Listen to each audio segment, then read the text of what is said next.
नमस्कार. प्रकरण क्रमांक 4. भारतीय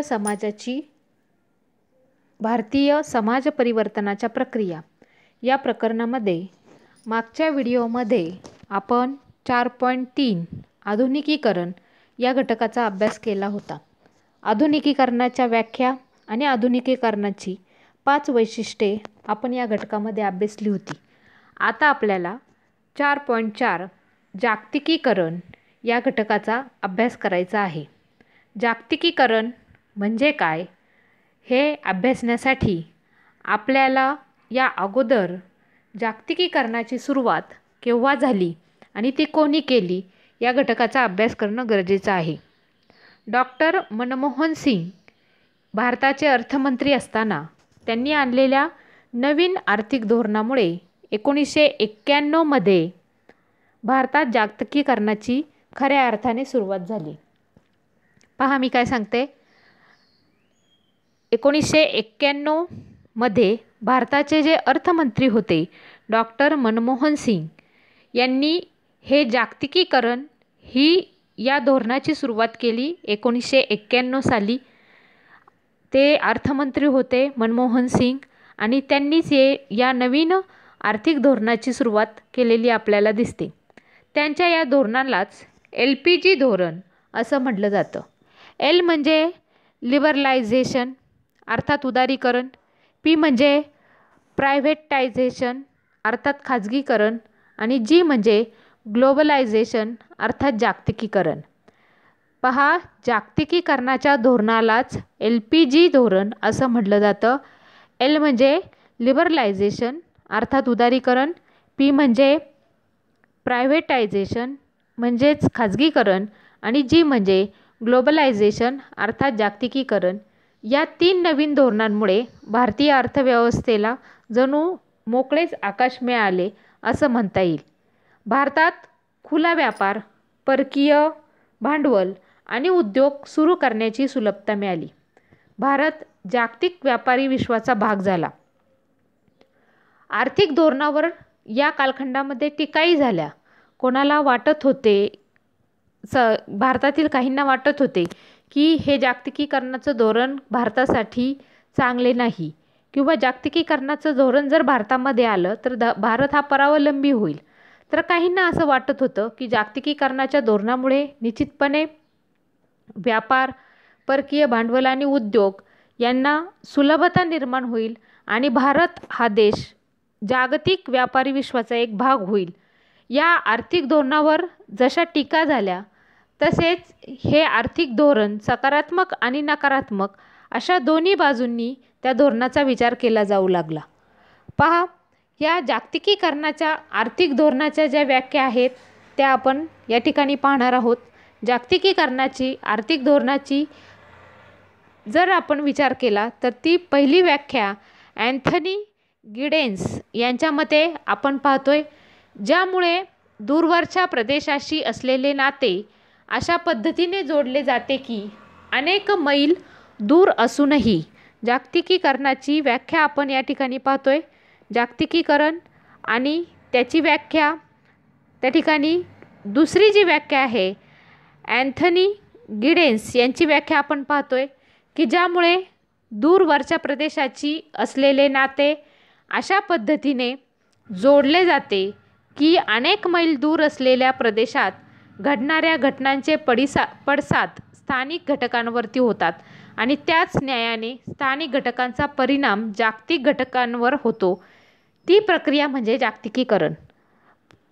असं म्हटलेलं आहे की दूरवर काही घटना घडतात, दूरच्या प्रदेशामध्ये काही घटना घडतात. मग जागतिकीकरणामुळे काय होणार आहे तर हे जे दूरचे प्रदेश आहे, दूरवरचे जे प्रदेश आहे त्या प्रदेशांना आपण काय करणार आहोत, तिथे ज्या घटना घडणार आहेत त्याचे जे पडसाद आहेत ते स्थानिक घटकांवरती म्हणजे आपल्या या भारत देशावरती होणार आहेत. मी आपल्याला भारताचं उदाहरण देऊन ही व्याख्या समजून सांगते. आत्ताच कोरोनाची पार्श्वभूमी तुम्ही पाहताय की कोरोना हा तसा पाहिलं तर चीन या देशामध्ये याचा प्रादुर्भाव सर्वात प्रथम झाला आणि त्याचे पडसाद आपण पाहतो की आत्ता आपल्या भारतावरती मोठ्या प्रमाणात झालेले दिसतात. मग ज्या प्रदेशाच्या ज्यामुळे दूरच्या प्रदेशाशी असलेले नाते अशा पद्धतीने जोडले जाते की आपण पाहतोय की आता कोरोनामुळे अशा पद्धतीने ते जोडलं गेलेलं आहे की आपण अनेक मैल दूर जरी असलो, चीन आपल्या प्रदेश आपल्या देशापासून जरी दूर असलं तरी त्याचे पडसाद आपल्या स्थानिक घटकांवरती सुद्धा आपल्याला झालेले दिसतात. त्या स्थानिक घटकांचा परिणाम जागतिक घटकांवरती होतो. ती प्रक्रिया म्हणजे मग या कोरोनाचे जे पडसाद आहे ते फक्त चीनवरतीच पडलेत का? तर नाही. तर ह्या कोरोनाचे पडसाद आपण पाहतोय की जागतिक स्तरावरती सुद्धा सर्व ठिकाणी ठिकाणी जगावरती कोरोनाने काय केलेलं, या महामारीचं संकट आता आलेलं आहे. मग अशा पद्धतीने ज्यामुळे दूरच्या प्रदेशाशी असलेले नाते अशा पद्धतीने जोडले जाते की अनेक मैल दूर असलेल्या प्रदेशात घडणाऱ्या घटनांचे पडसाद स्थानिक घटकांवरती होतात. आता कोरोनाचे पडसाद हे स्थानिक घटकांवरती झालेले आपल्याला दिसतात आणि त्याच न्यायाने स्थानिक घटकांचा परिणाम जागतिक घटकांवरती होतो. ती प्रक्रिया म्हणजेच काय? जागतिकीकरण. ही पहिली व्याख्या अँथनी गिडेन्स यांची आपण पाहिलेली आहे. दुसरी व्याख्या जी आहे, जी तुमच्या पुस्तकामध्ये पहिली दिलेली आहे, मार्टिन आल्ब्रो आणि इलिझाबेथ किंग यांची ही व्याख्या आहे. मार्टिन आल्ब्रो आणि इलिझाबेथ यांची व्याख्या पाहतोय. जागतिकीकरण म्हणजे अशी प्रक्रिया की ज्यात जगातील लोक एकाच वैश्विक समाजाचे सदस्य बनतात. की ही अशी प्रक्रिया आहे की जगभरातील लोक एकत्र येतात आणि जागतिकीकरणाची प्रक्रिया या ठिकाणी चालते की एकाच वैश्विक समाजाचे, एकाच विश्वाचे समाजाचे आपण सदस्य आहोत. अशा पद्धतीने ही जागतिकीकरणाची काय होतीये, प्रक्रिया तयार होतीये. ही दुसरी व्याख्या मार्टिन आल्ब्रो आणि इलिझाबेथ किंग यांची आपण पाहतोय. तिसरी व्याख्या जी आहे ती रोलंड रॉबर्टसन यांची पाहतोय. रोलंड रॉबर्टसन यांच्या मते जागतिकीकरण म्हणजे त्यात जग अधिकाधिक जवळ येणे आणि आपण सर्व एकच आहोत अशी तीव्रतेची जाणीव होणे होय. की जागतिकीकरणाची प्रक्रिया घडते म्हणजेच काय, तर व्यापाराच्या दृष्टीने व्यापारामध्ये आयात निर्यात मोठ्या प्रमाणावरती होते. त्यामुळे प्रत्येक देशाशी संपर्क येतो आणि हा संपर्क आल्यामुळे आपण सगळे एकमेकांच्या अधिकाधिक जवळ आहोत, आपण सर्व एकच आहोत अशी जी तीव्रतेची जाणीव निर्माण होते ते म्हणजेच काय, जागतिकीकरण. अशी व्याख्या रोलंड रॉबर्टसन यांनी केलेली आहे. मग अशा या जागतिकीकरणाची वैशिष्ट्य काय आहे, तर आपण ही वैशिष्ट्य पाहण्यापूर्वी वरील व्याख्यांचा अर्थ लक्षात घेतला तर आपल्याला असं लक्षात येईल की ही एक आर्थिक, राजकीय आणि सामाजिक सांस्कृतिक प्रक्रिया आहे. यात प्रत्येक देश आपापल्या भौगोलिक मर्यादेच्या बाहेरील देशांशी आर्थिक आणि व्यापारी संबंध प्रस्थापित करत असतो. परदेशी गुंतवणुकीला प्रोत्साहन या जागतिकीकरणामुळे निर्माण होते. सर्व दूर घडणाऱ्या घटना माहीत होतात. आपण सर्व एक आहोत ही जाणीव या जागतिकीकरणामुळे काय होते, निर्माण होते. तुम्हाला सामान्यपणे वरील व्याख्यांचा जर अर्थ लक्षात घ्यायचा असेल तर ही एक आर्थिक, राजकीय, सामाजिक आणि सांस्कृतिक प्रक्रिया आहे. यात प्रत्येक देश भौगोलिक मर्यादेच्या बाहेरील देशांशी आर्थिक आणि व्यापारी संबंध प्रस्थापित करत असतो. परदेशी गुंतवणुकीला या जागतिकीकरणामुळे प्रोत्साहन दिले जाते आणि सर्वदूर घडणाऱ्या ज्या घटना आहेत, सर्व देशांमध्ये घडणाऱ्या ज्या घटना आहेत या जागतिकीकरणामुळे माहीत होतात. एका देशामध्ये जर काय घडले तर त्याचा परिणाम इतर देशांच्या बाजारपेठांवरती, व्यापारावरती होतो. आपण सर्व एकच आहोत ही जाणीव या जागतिकीकरणामुळे काय होते, निर्माण होते. आपण पाहतोय यानंतरचा पॉईंट तो म्हणजे जागतिकीकरणाची वैशिष्ट्ये. जागतिकीकरण यातलं पहिलं वैशिष्ट्य आपण पाहतोय तत्वाची उदारता. जागतिकीकरण येतं म्हणजे त्या ठिकाणी तत्वाची उदारता येते. ज्या देशांनी जी तत्व सुरुवातीला अनुकरली होती त्या तत्वांमध्ये या ठिकाणी लवचिकता आपोआपच निर्माण होते. जागतिकीकरण ही एक बदलाची प्रक्रिया आहे. तर हस्तक्षेप न करणे हे तत्व जागतिकीकरणाचा अविभाज्य हिस्सा आहे. जागतिकीकरण होते म्हणजेच त्या ठिकाणी व्यापारामध्ये, उद्योगामध्ये कोणत्याही प्रकारचा हस्तक्षेप करायचा नाही. अनिर्बंध ही फ्रेंच संज्ञा असून तिचा अर्थ करू द्या किंवा त्या ठिकाणी जे होतंय ते करून द्या, लेट डू असा आहे. अर्थात व्यापार स्वातंत्र्य आणि स्पर्धा स्वातंत्र्य अशी ही तत्वप्रणाली आहे जी सरकारी हस्तक्षेपास विरोध करते, की सरकार या ठिकाणी सरकार जर हस्तक्षेप करत असेल तर जागतिकीकरणाची प्रक्रिया त्या देशामध्ये जर आली तर सरकारी हस्तक्षेपाला ही जागतिकीकरणाची प्रक्रिया काय करणार आहे, विरोध करणार आहे. आणि निर्बंध, या ठिकाणी निर्बंध कोणत्याही प्रकारचे असणार नाही. फ्रेंच संज्ञा याचा जो अर्थ आहे तो आपण या ठिकाणी असा घेऊ शकतो की लेट डू, त्यांना करू द्या. इथे स्वातंत्र्य स्पर्धा स्वातंत्र्य अशी तत्वप्रणाली आहे जी सरकारी हस्तक्षेपाला काय करणार आहे, विरोध करणार आहे. जागतिकीकरणात खाजगी उद्योगांचे ज्या अर्थव्यवस्था आहेत त्या अर्थव्यवस्थेशी संबंध असतो. यालाच उदारीकरण प्रक्रिया म्हणतात. या प्रक्रियेने जीवनाच्या सर्व क्षेत्रातील लोकांना एकत्र आणले जाते. पहा, पहिलं वैशिष्ट्य आपण जागतिकीकरणाचं पाहतोय आणि त्या वैशिष्ट्यामध्ये या ठिकाणी फ्रेंच जो देश आहे त्यांची संज्ञा त्यांनी या ठिकाणी जागतिकीकरणाची सांगितलेली आहे की या ठिकाणी लेट डू, त्यांना करू द्या, किंवा जे काय होतंय ते पहा, निरहस्तक्षेपाचं धोरण स्वीकारा. जागतिकीकरण मुळातच ही एक बदलाची प्रक्रिया आहे. हस्तक्षेप न करणे हे तत्व जागतिकीकरणाचा अविभाज्य हिस्सा आहे. आणि निर्बंध ही फ्रेंच संज्ञा असून तिचा अर्थ लेट डू, करू द्या असा होतो. अर्थात व्यापार स्वातंत्र्य आणि स्पर्धा स्वातंत्र्य अशी एक तत्वप्रणाली आहे जी सरकारी हस्तक्षेपास विरोध करते. जागतिकीकरणात खाजगी उद्योगांचा अर्थव्यवस्थेशी संबंध असतो. यालाच उदारीकरण प्रक्रिया म्हणतात. या प्रक्रियेने जीवनाच्या सर्व क्षेत्रातील लोकांना एकत्र आणलेले आहे. दुसरं वैशिष्ट्य या ठिकाणी आपण पाहतोय ते म्हणजेच खाजगी उद्योग. जागतिकीकरण ज्या देशांमध्ये 1991 मध्ये आले त्या देशांमध्ये भारतामध्ये या जागतिकीकरणाला खऱ्या अर्थाने सुरुवात झाली आणि त्या ठिकाणी खाजगी उद्योग मोठ्या प्रमाणात जागतिकीकरणाच्या प्रक्रियेमध्ये सहभागी झाले. जागतिकीकरण ही जी प्रक्रिया खाजगीकरणाशी संबंधित आहे. यात सरकारी मालकीच्या उद्योग व्यवसायात असणारे शासकीय गुंतवणूक कमी केली जाते व सरकारी नियंत्रणात असलेली आरोग्य सेवा, विमा, आकाशवाणी, दूरदर्शन, शिक्षण यासारख्या सेवा उद्योग क्षेत्र खाजगी उद्योजकांना खुली करण्यात आलेली आपल्याला दिसतात. मग खाजगी उद्योग म्हणजेच काय, तर जागतिकीकरण ही प्रक्रिया खाजगी उद्योगाशी संबंधित आहे. जागतिकीकरण झाले म्हणजे कोणत्या उद्योगांमध्ये झाले, तर खाजगी उद्योगांमध्ये मोठ्या प्रमाणात झाले. त्यात सरकारी मालकीच्या उद्योग व्यवसायात असणारी कमी केली गेलेली आहे, की सरकारी मालकीचे जे उद्योग आहेत त्याच्यामध्ये जे शासकीय गुंतवणूक होती ती कमी केली आणि या शासकीय गुंतवणुकीच्या जागी जे खाजगी उद्योजक आहेत त्यांना गुंतवणूक करायला काय दिली, संधी दिली. सरकारी नियंत्रणात असलेली उद्योग, आरोग्य, विमा सेवा, आकाशवाणी सेवा, शिक्षण, दूरदर्शन यासारख्या ज्या सेवा आहेत किंवा जे उद्योग क्षेत्र आहे ते खाजगी उद्योजकांना काय करण्यात आलं, खुले करण्यात आलं. म्हणजे आपण पाहतोय की हे सर्व उद्योग पूर्वी सरकारी आधिपत्याखाली होते, सरकारी नियंत्रणाखाली होते. परंतु हे जे उद्योग आहेत, आरोग्य सेवा घ्या, विमा घ्या, आकाशवाणी घ्या, दूरदर्शन घ्या, शिक्षण घ्या, यासारख्या सेवांमध्ये खाजगी उद्योजकांना मोठ्या प्रमाणात गुंतवणूक करायला त्या ठिकाणी मुभा देण्यात आली किंवा ही त्या ठिकाणी उद्योजकांसाठी खुली करण्यात आली. तिसरं वैशिष्ट्य आपण पाहतोय ते म्हणजेच या ठिकाणी तिसरं वैशिष्ट्य आहे नफा मिळवणे. नफा मिळवणे हे खाजगीकरणातील प्रमुख उद्दिष्ट आहे. जागतिकीकरण प्रत्येक क्षेत्रात जी आहे ती स्पर्धा कशी असते, तर तीव्र स्वरूपाची असते.